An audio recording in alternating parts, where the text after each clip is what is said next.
Hi, everybody. This is Tracy here to recap Sweetie Pies. It was the first episode of season 4, and it was entitled In Loving Memory. And so I believe during the last season, it might have been, Andre went back to Texas. Well, after some time, he decided to come back to St. Louis, and I believe they said he had been back in town for about 2 weeks when he was murdered. And I thought, oh my God, I had kind of forgotten that that had happened. So this is kind of like bringing it all back. And it was just a terrible situation. I guess gun violence is really bad in St. Louis. Not sure if it's as bad as Chicago, but they do have an issue there. And so he was gunned down. They still have not arrested anybody in his murder.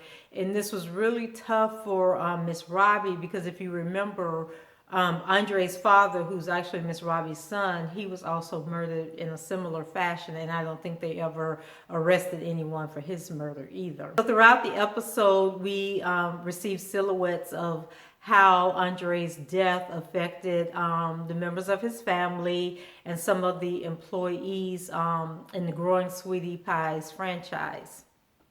So Charles seems to be taking it the hardest, and he shares with Chloe, who's one of the employees from the St. Louis Sweetie Pies, who relocated to California when Tim went out there to open a new restaurant. And so, he's pretty much sharing with Chloe how all of his life, people had to take care of him and guide him and make sure he was staying out of trouble. And so Andre was like the person that he was able to take care of. And he felt like he had failed Andre because the last time he talked to him, Andre was telling him that he wanted to come to California, and Charles told him, well, yeah, come on out here, and we'll get you a job in the restaurant. And so Charles never followed up with Andre, to make preparations for him to come, to get him a ticket and everything. And so I don't know how much time had elapsed between the last time he talked to Andre and when Andre was ultimately killed. But he's taking it, I think out of everybody, he's taking it the hardest. Of course, Miss Robbie, she's heartbroken, knowing that her grandson died, in the same way that her son died, his father. And I think she said that Andre was 4 years old when his dad was murdered. And so, like I said earlier, they were gunned down in the streets, and no one has been held accountable for the murders. And she talks about, how bad things are in St. Louis crime-wise, and how her dream was to build a legacy, for her children, her grandchildren, and her family members, so that they could have a better life and have opportunities. But, what good is it if they're still going to fall prey to violence? So Ms. Robbie, when she's talking about Andre, she says about how, when he was in high school and he was having trouble and his mom, wasn't able to deal with him, that, she wanted him to come to St. Louis and have a fresh start and, graduate and get his high school diploma. And so she was feeling kind of bad, but she took solace in knowing that he did graduate from high school and get his diploma.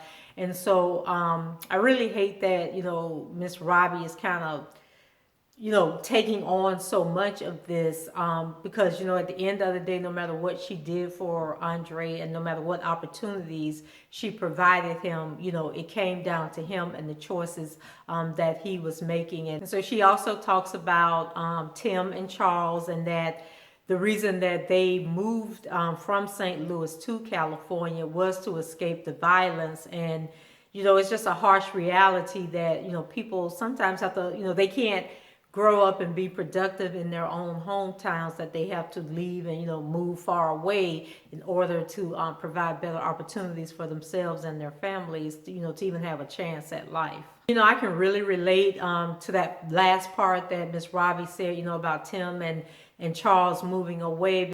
It has always been the case, where I live, that, for black boys, I don't know, it's really weird, but it's like if they don't leave, once they graduate from high school, if they don't get out of here, they just get sucked into this vacuum. And I know most of my male relatives that grew up here in St. Petersburg, once they graduated, they got out of here, whether it was my nephew or my cousins or whomever, the ones that, made the decision to leave, to go away to college or just move to another area, they seem to have done well in their lives and in their careers and with their families. Whereas the ones that decided to stay here, life hasn't really been that good. And I think I have like 2 or 3 cousins who did stay who are now incarcerated. And it's not that St. Petersburg is a high crime area. I mean, we have our issues like everybody has their issues, but it is just something about this city when it comes to black men or black boys that they just don't do well. It's like I don't know, it's just like suffocating, their spirit, from, we have horrible education system, whether people want to admit it or not, the education, in the black community is not as well as education, in our northern counties. And, there's lack of job opportunities and just a failure to cultivate pride in the community. And so, I've seen guys leave St. Petersburg, do well for themselves, and then come back like in their late 20s, early 30s, and they seem to do okay. But it's the ones that they graduate from high school and they just don't leave, and then you just can see that downward spiral. But I'm going off on a tangent, and that's a sermon for another day. So we head out west to where Tim and Charles are, and so Tim has successfully started a new restaurant, which is called TJ's by Sweetie Pies. And he's working with one of his, I think this guy came from, yes, he did. He came from St. Louis with them. His name is Bruce, and, they're working to open a new restaurant. And this restaurant is going to be called Sweet Times by Sweetie Pies. Now, I'm not sure about, all these different names, but I guess, he has an ultimate plan. Maybe each one will offer something a little different, but we'll have to wait and see. And so we also learned that Tim is changing the menus and adding different items that he feels will appeal to their potential clientele. Although Bruce is supporting Tim, he believes that a lot of Tim's motivation to stay busy is an attempt, not to focus on Andre's murder. And so in addition to trying to open up a new place, he's also hiring a lot of new staff and trying to transition from the Sweetie Pies model of using, hot plates and serving tables and going to more modern equipment, which I found interesting because the TJ's diner, that place looks so small. And at one point I was thinking, and I know I'm going to date myself when I say this, but if you guys remember the show Alice, I think it was Alice, and she worked at Mel's Diner, and that's what I kept thinking about every time they would go to TJ's. And I was like, okay, is that like an old converted trailer, or is just a really small building? But you'll see in next week's episode when they're like trying to maneuver behind that counter, it's just like a very narrow space, and they're like turning sideways, trying to get past each other. So people seem to like the food, but it just seemed like a really cramped trailer type business, the building. So I'm not sure, what it's all about. And so do you like the concept of, giving each place a different name, or do you think at some point it's going to become too much and that maybe they should just stick with the Sweetie Pies brand? So when we check in with Charles, he appears to be happy, with the way things are going. But when Chloe she moved to California with them, but then something came up and she ended up going back to St. Louis. So now she's back in town. And so, her and Charles reconnect. And I actually think that she ends up moving in with Charles. And so, he's happy that he finally has an ally because Tim has hired a new employee by the name of Chef Clark. And so I guess Chef Clark runs the kitchen at TJ's. And so Charles is, he's kind of upset that Chef Clark is there. And he mentions that she was actually brought in to cater to help with an event that they were catering in Hollywood. And for some reason, she never leaves. So he's going to get with Chloe, and then they're going to try and come up with a plan to, one, get rid of Chef Clark, and two, they want to make themselves look good so that when Tim opens the new restaurant, Sweet Times, that they can go over there and run that restaurant. But I don't see that happening, but there's nothing wrong with having hope. So one thing I love about the whole Sweetie Pies franchise is that they provide so many opportunities, not only for their family members, but for people within the community that they serve. And Tim, he has brought, not only is he hiring people in California, but there are a few other people that he brought from St. Louis with them. And so I just really think that's a great idea, especially if those people weren't really moving in their lives, and now they have this whole new opportunity that they never would have had if they weren't working for Sweetie Pie. So Charles and Chloe, they go out for drinks. So he mentions that, one of the things he doesn't like about the restaurants in California is that they don't have the bar like they do. One of the Sweetie Pies in St. Louis, it has the bar and they serve liquor. And so the two start to reminisce about when they first moved out to California. And I think it was Charles, Chloe, Bruce, and Danielle. They all lived in the same apartment together until they were able, to save up their money. And then everybody got their own places. And so the conversation turns to Andre. And no matter how hard Chloe tries to keep the mood light and telling Charles, think about the good times and the fun times, that they had with Andre, it just becomes too much. And, a couple of times Charles breaks down, and my heart just really goes out to him, because I can't even imagine what they went through, because I think it happened back in March, and I'm sure it's probably still weighing very heavily on them. It's 6-7 months, but everybody mourns in their different way, and it seems like it's taking Charles maybe a little longer, to go through the grieving process than the others. So there was a scene where they were introducing, the people who I think came from St. Louis and the people that they had hired in California, but it was just too many names and they weren't common names, and I couldn't keep up with it. So I think as time goes on and we get to interact with the new employees, I'll figure out what the names are, but y'all know I'm not good with names, so I'm not even trying to go there tonight. But the one name, like I said, Danielle came, and if you guys remember, Danielle was the personal assistant for Tim, and she didn't know what the hell she was doing, and she was always messing up.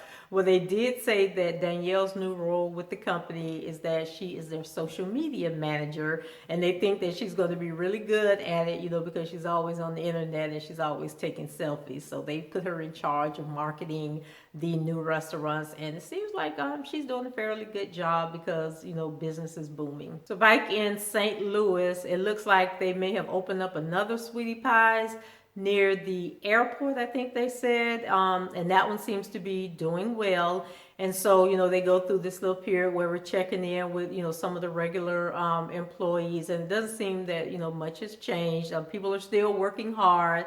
You still have the people who aren't working hard, who think they're in charge and they want to tell everybody else what to do. So, but I just think there's their chemistry and what makes the business work. So long as the money's coming in, that's all that really matters.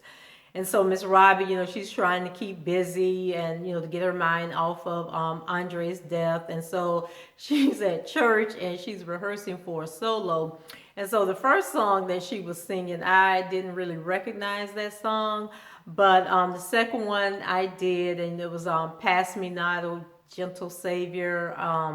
But she had kind of did some kind of arrangement with it, and I don't know where she was going with it, but at one point she did say that she needed to rehearse, and get her vocal cords to open up, because she hasn't been singing in a while. But she's going to keep practicing, and I agreed that, Miss Robbie, practice on that song before you get up there and do that solo, because, we don't want you to be embarrassed. So there's a new manager in St. Louis, and his name is Johnny. And so Tim hired him for the North Bridge location, which I'm thinking must be the one that they just opened near the airport. And so according to Tim, he met Johnny at MSP. And so he said that was the Missouri State Penitentiary. So Johnny doesn't know it, but he's actually there to keep an eye on cousin Michelle. And so cousin Michelle is now like a floating manager, and she goes from restaurant to restaurant, making sure that everybody's doing what they're supposed to do. But Tim hopes that some of Johnny's skills and his managerial talents rub off on cousin Michelle, so she can get her right together. So the show wraps up with Tim. He's going over to meet with Charles, and Charles is having a bad day, and so things don't go off as well as they should, and so Tim is he's trying to find out what's going on with Charles. Charles doesn't want to talk about it. He just keeps saying that he's having a bad day, and isn't he entitled to have a bad day? And so Tim basically tells him, yes, you're entitled to have a bad day, but you can't be at work, putting that bad day off, that bad negative vibe off on other people. And so at some point, Charles has a bag of French fries, and he drops some of the French fries on the floor. And so while Tim is yelling at him, Charles picks the French fries up and put them back in the bag, and then he closes the bag up and goes to put it back in the freezer. And I'm just like, oh my God, like, no, he did not, and Tim was pretty much the same way. And, we got to be honest, that probably happens every day, all day at restaurants, but we surely don't want to see it. And so while Tim is trying to get Charles to understand, and say like, dude, did you just see what you did? Do you understand what you just did? And then we realize that, Charles is pretty much zoned out, and he doesn't understand what he did, that he didn't remember picking the French fries up and putting them back in the bag. So, Kim, so Tim, I think, told him to leave or something. And so Tim goes and he gets the French fries, and he comes back outside, and Charles is sitting down on the ground. So Tim walks over to him, and he's trying to talk to him. And, he's saying, I can't help you if you won't tell me what's wrong. And so, Charles breaks down, and he's still emotional over the death of Andre, and then he's kind of telling so he's telling Tim that it really bothers him that he's able to just suck it up and move on and get over it, but he can't just forget about Andre that way. And so Tim lets him know he hasn't forgotten about Andre, but he also can't allow his death to make him paralyze him and not move on, and that really is just motivating him more to be a success. So they talk about it, and then they come to the conclusion that maybe they both need to go home for a little bit and really truly mourn the death of their cousin and Tim's nephew. And so I think I was wondering, did they go to the funeral? But so I realized that the funeral was in Lubbock, Texas, where Andre actually grew up at. So they haven't been back to St. Louis in a while. And I think it's a good thing for them to go back, and, they can spend time with Miss Robbie and just kind of just like really deal with their emotions, go by, where Andre was murdered at, and just really take it all in and reflect on everything, and then get back to business. So that's it. And I just want to say that, death of a loved one is never easy, especially, when they are so young. And I heard someone say recently that, we should face every day as if we've already lived half of our life already.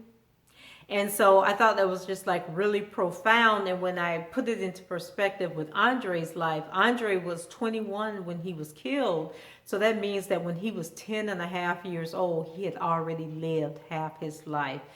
So think about that, and put it into perspective with your own life. And so I want to end my broadcast by asking a question that I think, was kind of pertinent to some of the important issues from these shows. And so my question for this episode is, have you, your kids, or someone ever had to leave their hometown in hopes of having a better chance at a better life? And if so, was it a good move, and did it, improve their chances of success? So let's get the conversation going. Leave your comments below, and don't forget to rate the review, as well as subscribe to the channel if you haven't done so already. And I hope everyone has a marvelous week. And until next time, bye bye.